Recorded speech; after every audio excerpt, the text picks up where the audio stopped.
Your iPad might be a shiny new toy that you just got for Christmas or a trusted gadget that you've had for a long time. But either way, one thing you'll know or will be about to find out is that Sky News for iPad means graphics. How we display information for complex and interesting subjects is a collaborative process between our producers and our graphics experts. Well, here to talk us through our top 5 interactive graphics from this year is Chaz Buffett, our head of design here at Sky News. Now, Chaz, let's start with number 1, our Nelson Mandela graphic here, which really tells the story of his struggle against apartheid, doesn't it? Just tell us a bit about the colour choice here and the images we're looking at. So the selection process for the Mandela graphic was interesting because it's more about taking a celebratory tone, whereas there was a lot of reverential output going on out there. And what we find in the graphic here is a beautiful illustrative style, very much in keeping with the tribal designs of Africa, but also poster art from the periods, and it's indicative when we go down to things like the Sharpeville massacre. The styling on there is very much from the period, and then the flow throughout the sequence of what is basically a digital poster is beautiful. It always has an indication for where to move on to next, and I think that's important in any form of interaction.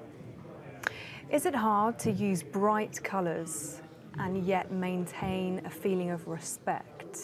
Very much so. I think what worked well here was selections of the colours from the flag is a fantastic way of doing that.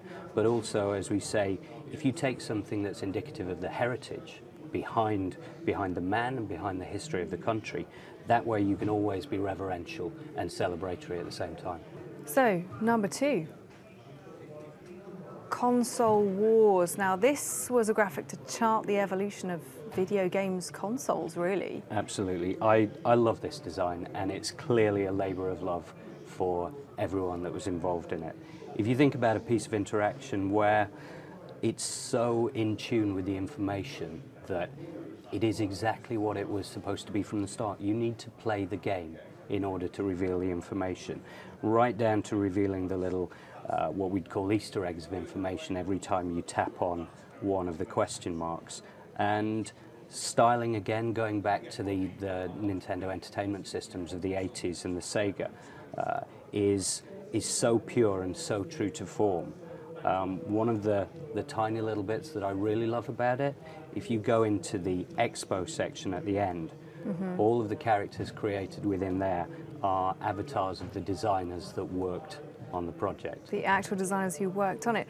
And that brings me to my next question. Was it a team idea, or was it based around one person's conception? It was sold as a product from a communication. So all of the best interaction that you can have is a marriage of editorial and design and development. And as soon as you've got those people working together, they will always formulate a better idea. Was it fun to make? Absolutely. Hilarious, staring at people's avatars, if nothing else. And typically, how many hours would this take to create? Well, something like this was conceived about 3 weeks before launch, but in terms of the man-hours within that, there's at least 2 weeks of hard graft and development and design time within that. Fantastic. Next up, immigration.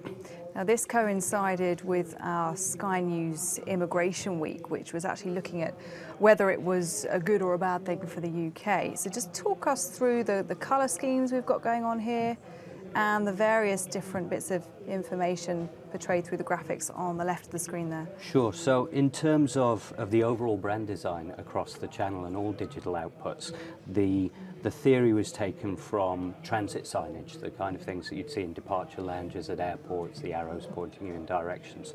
There were a variety of colours explored, and yellow and blacks and greys seemed to come to the fore very quickly.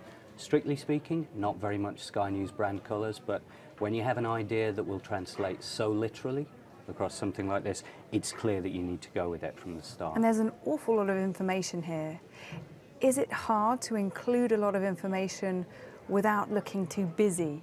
Very much, and this is where the navigation comes into play. As soon as you have anything which requires a level of interaction from the user and a level of freedom from them, you need to section off as much as possible. And what we have here is a very simple navigation down the left-hand side, beautifully simple iconography.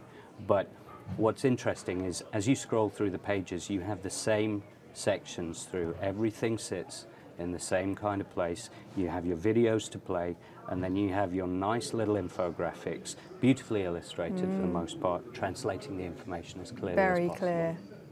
So next up, John F. Kennedy and the anniversary marking 50 years since his assassination. Now here I can see you've based it on the US flag there along with a photo of him. Just tell us a bit about the decision behind that. I think the overall styling for the JFK, and again this translated very well onto air, it's very much about being indicative of the time period during which he lived without being too cliched. And if we can keep that clean essence of the time whilst still translating the information, that's where we get beautiful design that really feels emotive to a time period in particular.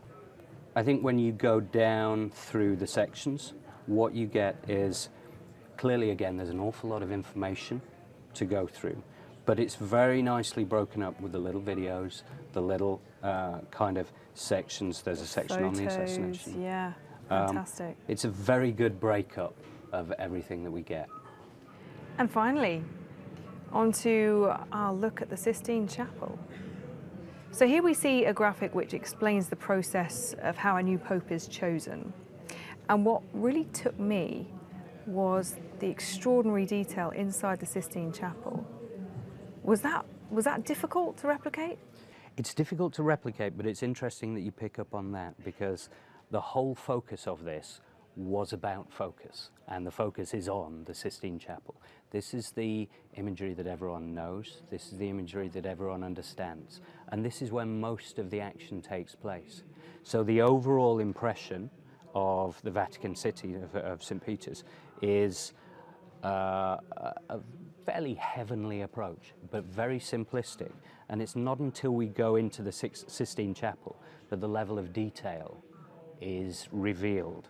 And that's what we concentrated on here. Again, when you go into the navigation, it's about keeping that simplicity of information to the fore at all times. So it's great to have the decoration, great to have the beauty, but ultimately you need to focus on the information within that. Chaz, thanks for joining us. No problem.